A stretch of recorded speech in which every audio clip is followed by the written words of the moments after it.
दया और शांति और प्रेम तुम्हें बहुताई से प्राप्त होता रहे। हाँ, तो इसमें तीन खास प्रेयर रिक्वेस्ट बता रहे हैं इसमें। तीन प्रेयर रिक्वेस्ट वो क्या और वो क्या क्या है? दया नंबर 1 ना, दया प्रेयर मतलब एक एनकरेजिंग प्रेयर रिक्वेस्ट, ठीक है। वो क्या? दया और शांति और प्रेम, एकदम इम्पोर्टेंट नहीं है।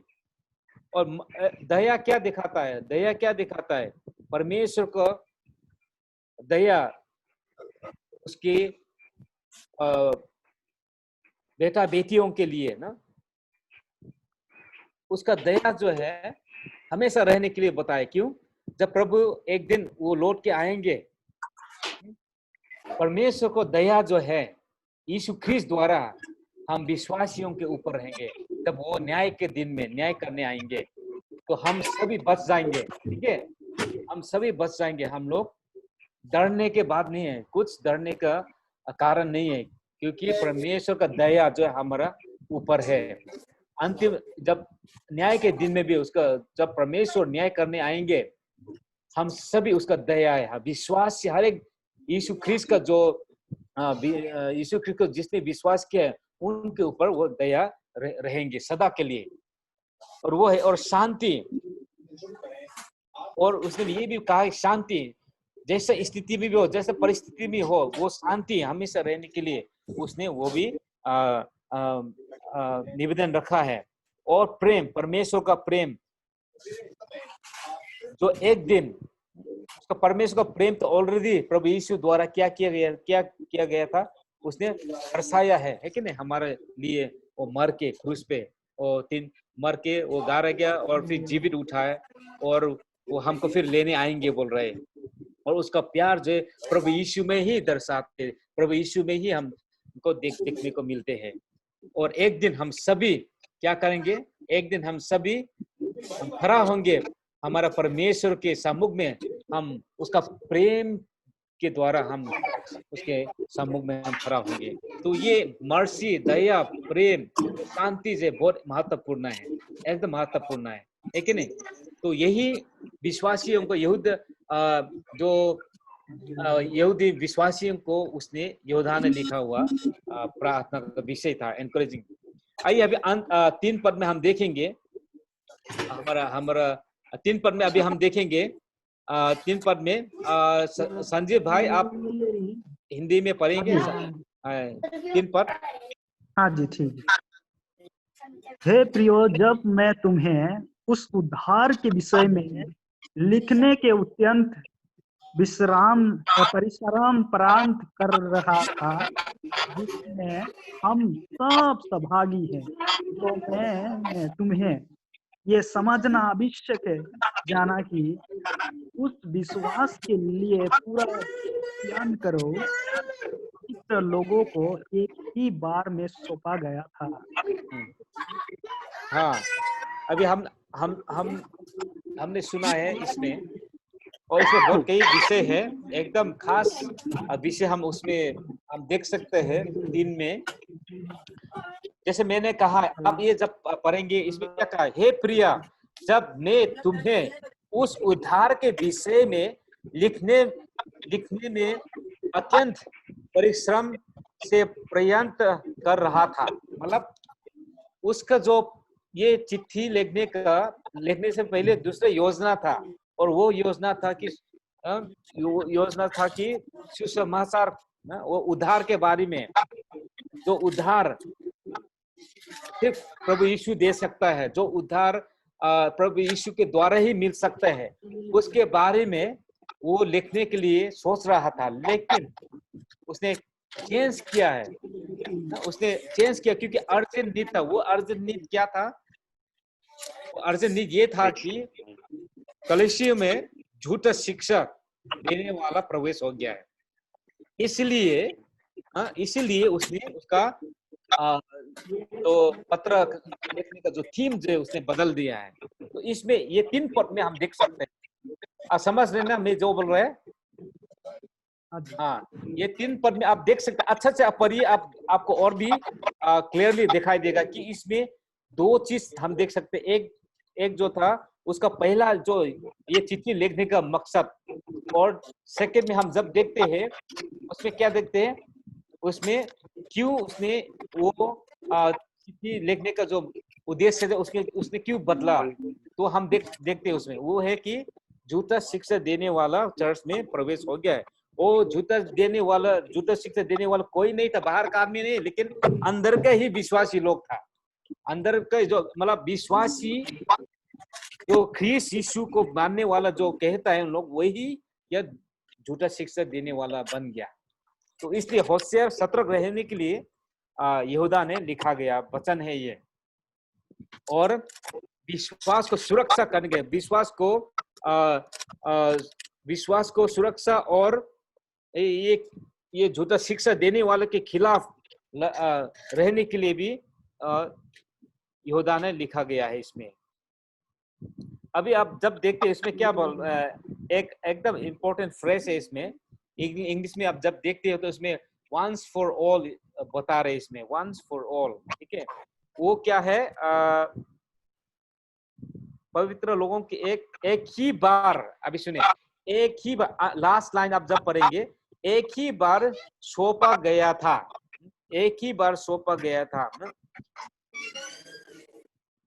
जो विश्वासी का जो विश्वास जो है, प्रभु यीशु ने क्या किया है, एक ही बार हमारे लिए उसने मारा गया, गाड़ा गया, और वो जी उठा है, और हमेशा के लिए हमको क्या बनाया है, हमको सेंट, उसका लोग, प्रभु का लोग हमको बना चुका है, प्रभु का लोग हमको बना चुका है। और ये जो वंस फॉर ऑल का मतलब, वो बार बार प्रभु यीशु हमारे लिए बार बार नहीं मरने वाला है। एक ही बार प्रभु यीशु ने क्या किया, बलिदान देके एक ही बार हर एक मनुष्य को, मानव जात के लिए उसने मारा गया है, वो गाड़ा गया है, और लहू बहाया है, और पाप क्षमा कर चुका है। वो बार बार मरने वाला नहीं, वंस फॉर ऑल उसने कर चुका, दे चुका है।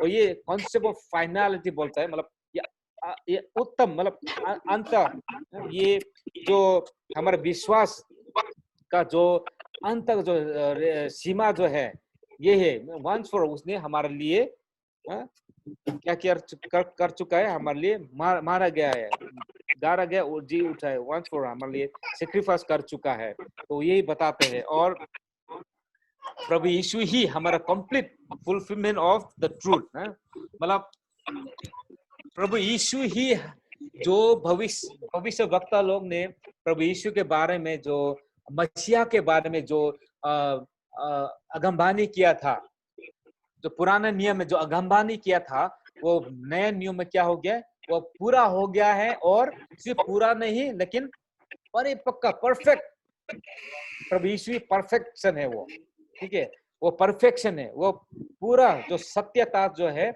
प्रभु यीशु में परफेक्टली वो दिखाई देता है।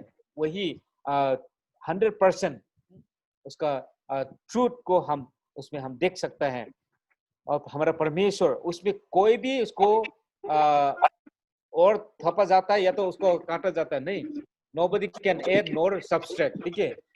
वो परमेश्वर परफेक्ट है। हमारा प्रभु यीशु जो है, हमने सुना है कि वो 100% परमेश्वर है, हमें 100% क्या है, ईश्वर भी है। वो हम लोग ने पहला बाइबल स्टडी करने के टाइम में हम लोग बता चुका है आप लोग को। तो हमारा परमेश्वर जो है 100% क्या है, वो परफेक्ट है, एकदम बियॉन्ड 100%, वो एकदम, और वो फुलफिलमेंट ऑफ द ट्रूथ है। वो सत्यता का जो क्या बोलते हैं उसको, फुलफिलमेंट को क्या बोलता है, पूरा होना, पूरा होना। तो ये पद से हम वो दिखाई देता है। ये पद से हम क्या क्या सीख सकते हैं, ये पद से हम क्या क्या सीख सकता है। ये एक तो ये है कि ये जो राइटर जो है, जिसने ये लिखा है, यहूदा, उसका पर्पस दूसरा था। लेकिन जब कलीसिया में, जब चर्च में ये समस्या आ गया झूठा शिक्षा देने वाला, तो उसने तुरंत उसका जो थीम जो है उसने चेंज कर दिया है, बदल गया है उसमें, क्योंकि वो एकदम अर्जेंट था। उद्धार के बारे में तो वो बाद में भी कर सकता है, क्योंकि ऑलरेडी क्रिश्चियन है उन लोग, इसलिए जो अर्जेंट जो नीड था उन्होंने क्या किया उसमें एम्फोसिस और उसने जोर लगाया है। और कलिसी में हम लोग भी ये बहुत जो एकदम इम्पोर्टेंट चीज है हमारे मंडली में, कलिसी में, उसको हम एम्फोसिस करना, उसको हम जोर लगाना बहुत जरूरी है, उसको हम ध्यान देना बहुत जरूरी है। आइए लास्ट में अंतिम पद 4 में हमारा चंदन भाई, तेरे पास हिंदी बाइबल है क्या? हाँ है। 4 पद पढ़िए जोर से।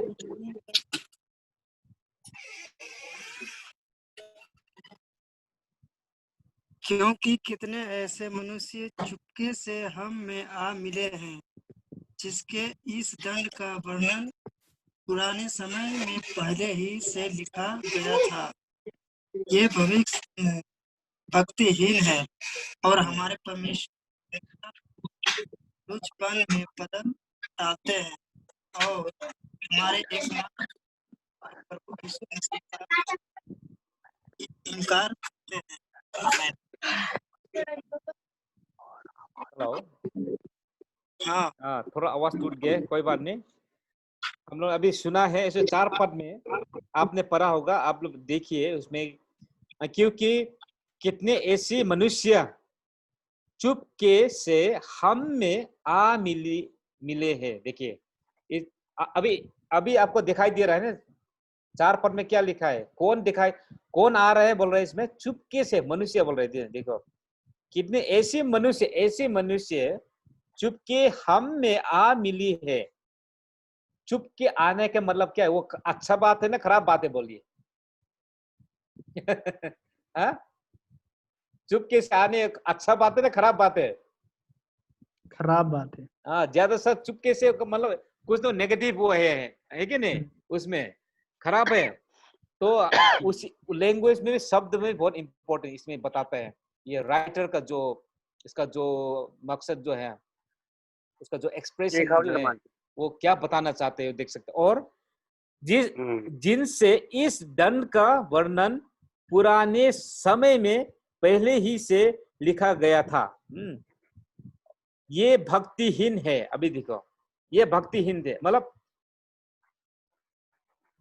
False teacher. भक्तिहीन का मतलब क्या है, ये क्रिश्चियन लोग है, लेकिन ये लोग क्या है, एक क्रिश्चियन का यीशु मसीह का वस्त्र तो पहना है, लेकिन वो अंदर से तो वो अलग है, वो दूसरा है, वो सचमुच का यीशु का भक्त नहीं है वो।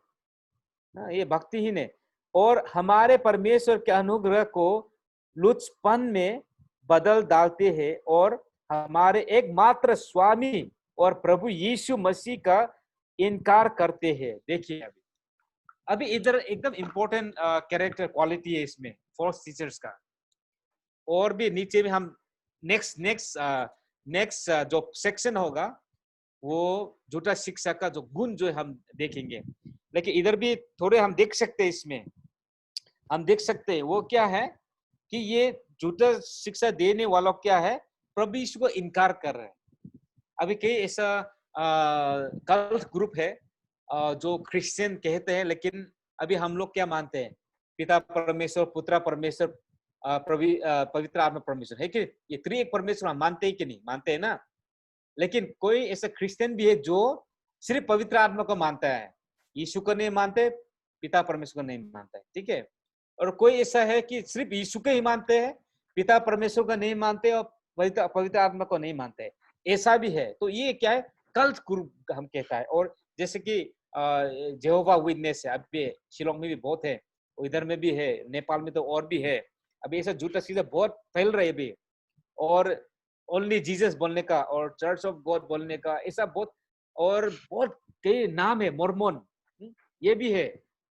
क्रिश्चियन यीशु को नाम तो लेता है, लेकिन ये लोग प्रभु यीशु का सत्य वचन अनुसार वो लोग नहीं जीता है, प्रभु यीशु को इनकार करता है।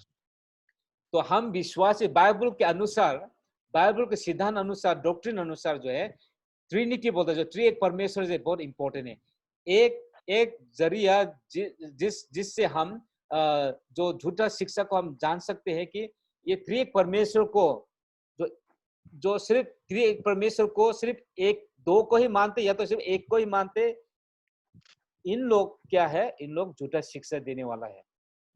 त्रिजीय परमेश्वर को नहीं मानने वाला, उसको क्या कहता है वो लोग? एथिस्ट।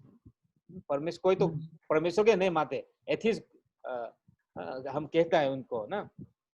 तो इसमें हम देख सकते मसीह का इनकार करते हैं। देखिए प्रभु यीशु को वो लोग इनकार करते हैं, और इसमें एकदम यहूदा ने एकदम स्ट्रोंगली उसने क्या किया है, शब्द इस्तेमाल किया है इसमें।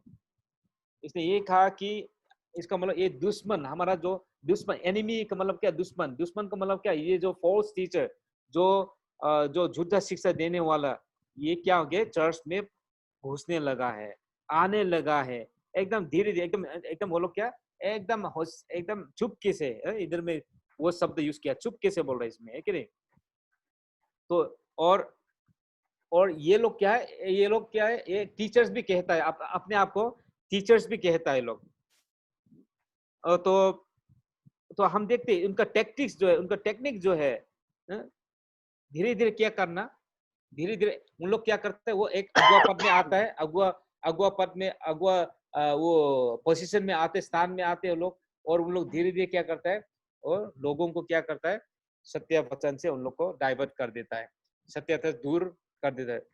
क्यों करता है? बहुत इंटरेस्टिंग बात है, आने वाले दिन हम देखेंगे क्यों ये झूठा शिक्षा देने वाला क्यों इस प्रकार से व्यवहार कर रहे हो लोग, ये आने वाला हफ्ता में हम और देखेंगे। ठीक है, तो इतने में हम रखेंगे आज के लिए। बहुत बहुत धन्यवाद। आप लोग शायद, मैं विश्वास करता हूँ थोड़ा बहुत तो कुछ सीखा है आज का, और मैं चाहता हूँ आप लोग इसको और अध्ययन कीजिए, फिर जो कर चुका पढ़ चुका, आप हो सके तो और भी 3-4 बार वो रिपीटेशन पढ़िए, और जब मैं बताऊंगा आपको आसान नहीं होगा। ठीक है, समझ में और भी आसान होगा। तो आज का जो है ओवरव्यू हमने देखा है, और उसका रूपरेखा भी हम देख चुका है, और 4 पर हम देख चुका है। तो आने वाले दिन में हम लोग सेकेंड पॉइंट हम देखेंगे, रूपरेखा second point, the description of false teachers, झूठे शिक्षकों का वर्णन हम लोग देखेंगे उसमें। तो आने वाला थर्सडे 8:30 PM इसी समय में, इसी दिन में हम लोग फिर, प्रभु का इच्छा हो, हम लोग फिर मिलेंगे, और हम मिलेंगे, और हम बाइबल अध्ययन करेंगे। ठीक है, इतना है आज के लिए। बहुत बहुत धन्यवाद आप सबको, और हमारा पास्टर राजीव, और उसको भी धन्यवाद शामिल होने के लिए। Hello, can you do little bit early? Hello, okay आप सुन सक रहे हैं? हाँ, ओके, हम थोड़ा जल्दी करने से आराम होना था, क्योंकि हम लोग का डिनर टाइमिंग, मेरा डिनर टाइमिंग के साथ मैच नहीं हो रहा है। ठीक है, लेकिन वही तो हम लोग पहला जल्दी करता था, लेकिन अभी वो सबका, वो लोग काम करने जाते, वो लोग वापस आते, इसलिए थोड़ा देर से ही शुरू किया हम लोग ना। ओके। नहीं तो